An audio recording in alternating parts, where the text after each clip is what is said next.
dalawa kong alaga na aso, si Moana at saka si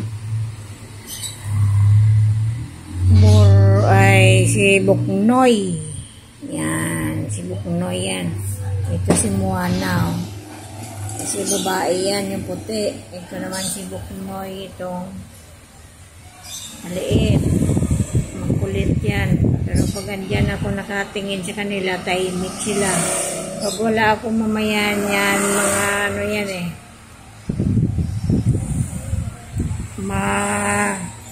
Makukulit. May isa pang alaga ko niyan, si Mingay, yung pusa naman. Naman yung alaga kong pusa, si Mingay, kumakain. Yan. Ulam niya yan, yung tuyo. Tuyo ang ulam ni Mingay. Makain pa siya. Pag nagsama-sama yan silang tatlo, naku, super kulit. Pati yung mga alaga kong ibon na maiingay. Yan. Tingnan natin yung ibon kong maingay. Mga maiingay na ibon, makukulit. Nanahimik kayo? Ha? Ay, wala na ba kayong pagkain?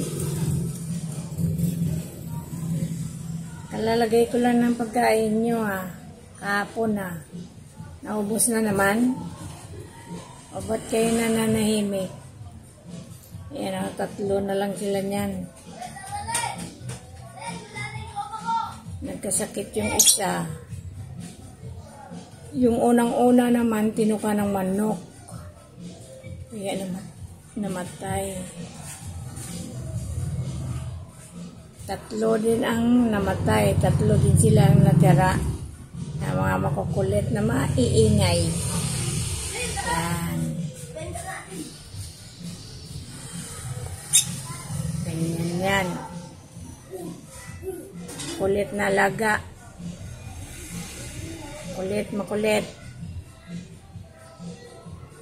Tahimik kayo? Kanina ngingay nyo.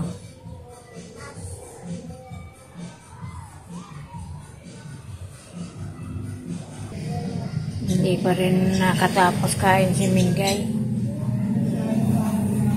Baby pa yan nung inalagaan namin. Ang liit na makulit din na maingay. Ngayon, malaki na. Tapos, pasaway na din. Pasaway na din yan. Ikaw lang ang inabantayan yan. Kapag naghugas ng plato, kala niya, kakain na kagad siya. Ganyan, kakulit din yan. Si Mingay. Ingay na naman kayo. Si Pusit. Pusit. Iingay yan. Kapag pa kung wala na silang pagkain, naku, hindi yan titigil sa ingay hanggat hindi mo bigyan. Ganyan yan, kakulit. Makukulit yan, makukulit. Kulit. Sino makulit? Galing yan sumagot eh. Kulit. Mga makukulit. Kulit-kulit. Si makulit.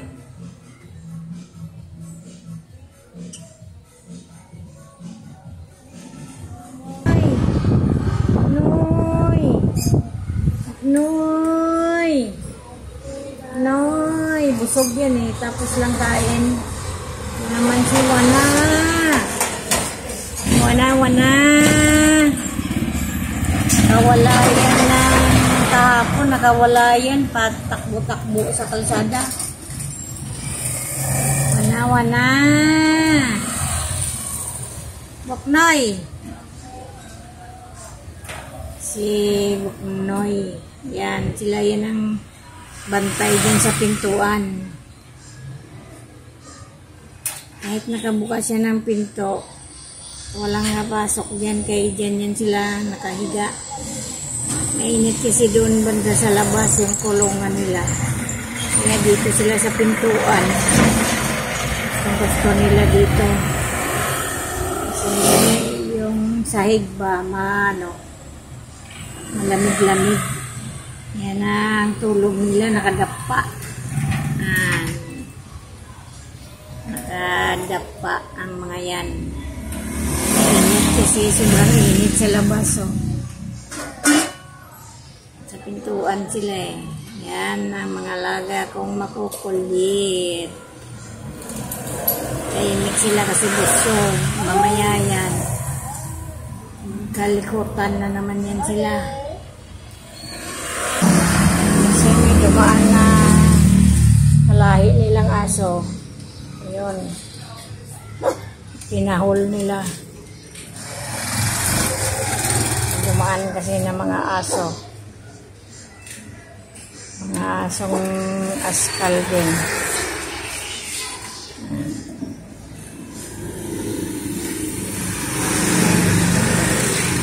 Ayan sila. Ayan si Minggay. Tapos na siya kumain. Nakatingin din sa pinto kasi may pusa din doon sa labas. Tinitingnan niya kung nakatambay din na pusa sa labas.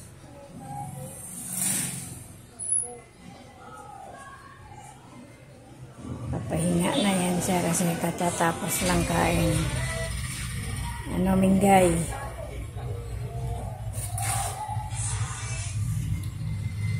Busog na, Minggay. Busog ka na.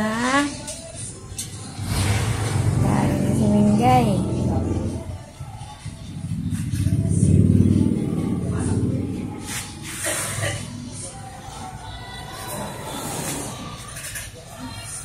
Maganda yan na Minggay namin. Minggay na. Minggay. Yan. Dilaw na dilaw ang mata niyan. Minggay. Tingin nga, Minggay. Minggay. Yan. Dilaw na dilaw ang mata niyan. Hindi ka pa tapos kumain? Ha? Hindi ka pa tapos kumain?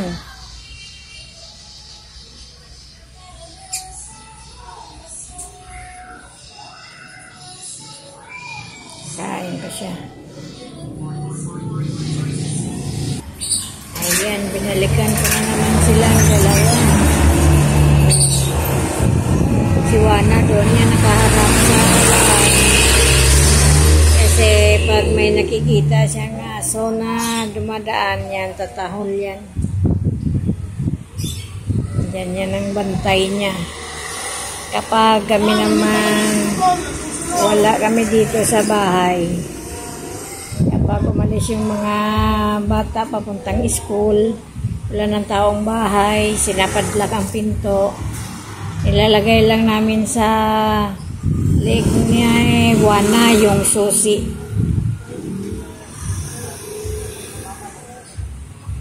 Siya ang tagahawak ng susi ng bahay.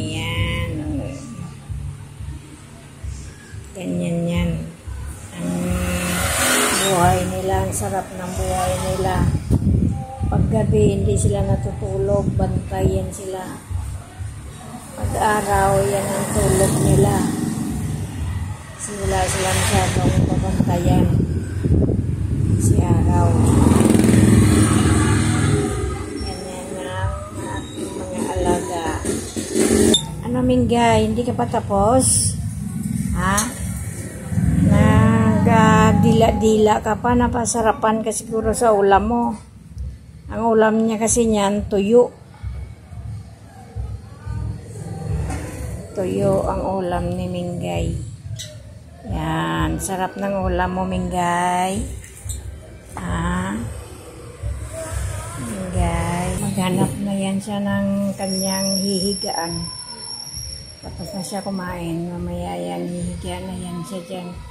Dyan yan siya natutulog sa...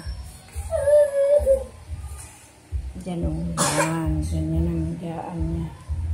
Mamaya yan, sarap yan ang tulog niya. Hihiga na yan siya dyan mamaya kasi tapos na siya kumain. Mamaya tingnan natin kung paano siya natutulog. Ayan na, nahiga na siya. Tutulog na yan si Mingay. Nahiga na siya.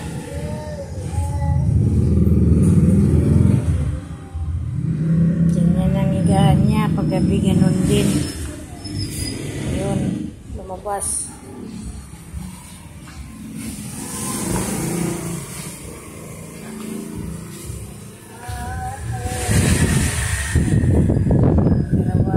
Abang yan kung saan na si Mingay kasi maghaharutan yan sila mamaya.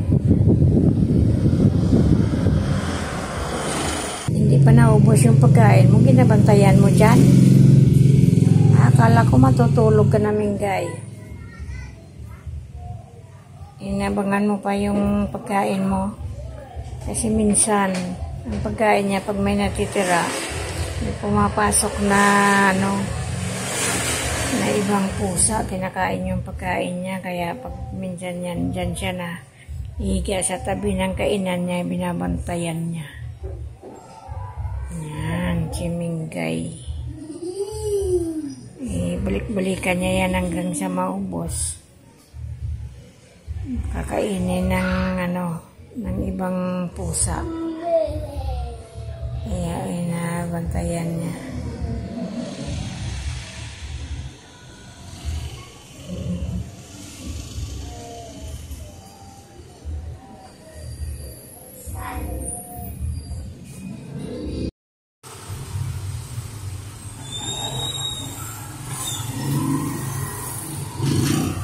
Yan ang ginagawa ng mga alaga ko, pagbusog ko, paglalandian. Yan. Umiiyak yan ng maliit kapag lumayo dyan sa malaki. Akala niya siguro nanay niya kasi ang kulay ng nanay niya ganyan din, puti. Kaya pag nagkatabihan sila yan, ganyan ang ginagawa. Lalandian yan ng kala mo magnanay. Kasi ito si Wana, wala pa yan anak. Ito naman yung maliit. Wala na rin nanay. Yan na, tamang-tama sila maging magnanay.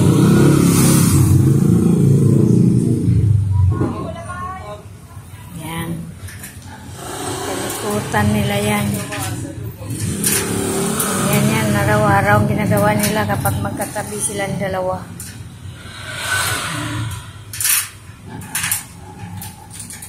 Pag pagod na yung isa, alis.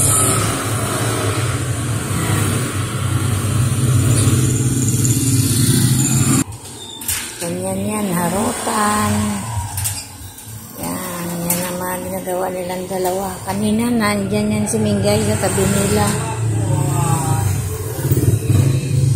Inaaway kasi nilang dalawa kapag tumabi si Mingay sa kanila na naghaharutan sila. Ayaw nilang mahaluan ng pusa. Pero kung wala itong malaki, ito maliit at saka si Mingay naghaharutan. Ganyan lang ang buhay ng mga alaga ko. Ganyan, araw-araw ganyan silang dalawa sa pintuan. Kaya kahit na bukas ang pinto, walang makakapasok sa pintuan. Kasi andyan silang dalawa nakabantay. Kayo ba mga alaga nyo ganyan din nakabantay sa pinto? Shout out sa kay Ma'am Merlinda Official Vlog, Mami Dita Mix Vlog, Kawakit TV, Kagwang Wakiwak Official and kay Limas TV Official, Apin TV Official. At syempre sa ating Friends Mix Vlog. Like, share, and subscribe mga friend.